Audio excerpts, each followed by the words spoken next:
Imagine a world where you could go anywhere in the world, and never have to worry about learning a new language.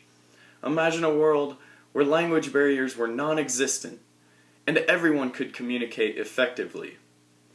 Imagine this world with a universal language, one that every country and every person in the world knew the same language. This is what I want to do. Does it feel like a dream? Because I think it can become a reality. A universal language would benefit three key areas, including foreign interactions, the multicultural workforce, and education. One example of language barriers today can be taken from the U.S. Embassy in Baghdad. According to Robert Bryce from counterpunch.org, 1,000 State Department personnel currently work at the embassy. Of that 1,000, only 33 speak Arabic, and only 6 are fluent in the language. Now that seems kind of crazy, seeing that the embassy in Baghdad is the largest U.S. embassy on the planet. You would think that they would definitely need more than 6 people who fluently speak Arabic. Another example can be taken from customers who speak English as a second language. In an article from scholarworks.umass.org, it stated that language barriers are the main source of stress when interacting with businesses. This can also lead to poor purchasing decisions because the customer has difficulty obtaining accurate information of what they want to know. Foreign interactions is not the only area language barriers have a negative effect. Workforce language barriers also lead to very difficult situations.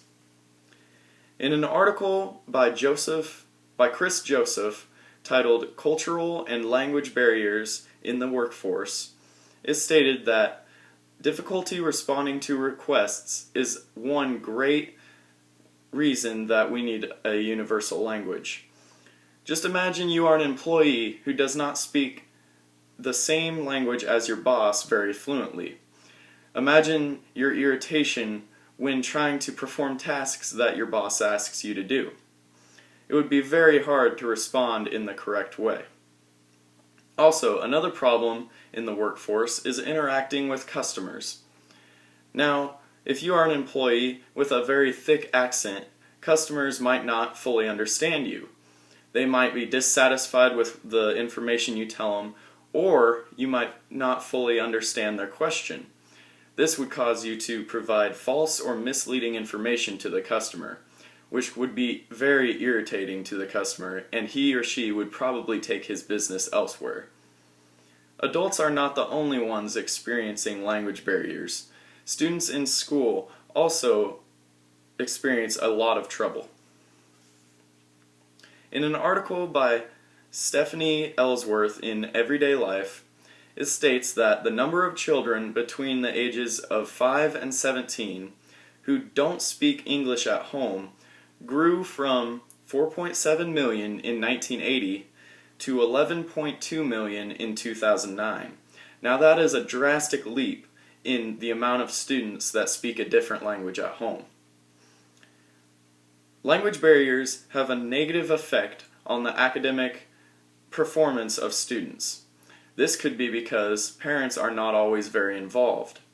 A parent that speaks a different language than their teacher probably will not come to parent-teacher conferences for fear that they would be ridiculed or not be able to communicate fully with their teacher. This would mean that parents have no idea how their student is doing in school. Also, if parents can't understand the language that the student is being taught in, they cannot help with homework. That would lead to the student completing their homework in the wrong ways or not even doing it completely. It also states that emotional stress for being ridiculed is a key language barrier in the United States.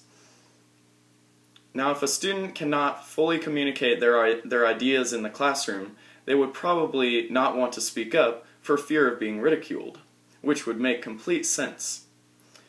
Also, 50% of kids that drop out of high school do not speak the same language at home as they do in school. Now those odds are terrible. These are all great reasons that the world should conform to one universal language. In an article titled "Where and When Did Language Begin?" from dictionary.com, it is stated that language originated in only once. This means that at one point in time there was only one universal language. But how did we get so far from that, with all the language barriers that we have today and all the miscommunication that causes? If we had one universal language, foreign interactions, the multicultural workforce, and education would all benefit greatly from a universal language. So get the word out. Tell your teacher, tell your boss, tell your best friend. Because mankind has overcame so many incredible challenges in its existence. And I believe that this language barrier is just one more to conquer. Help make this dream become a reality.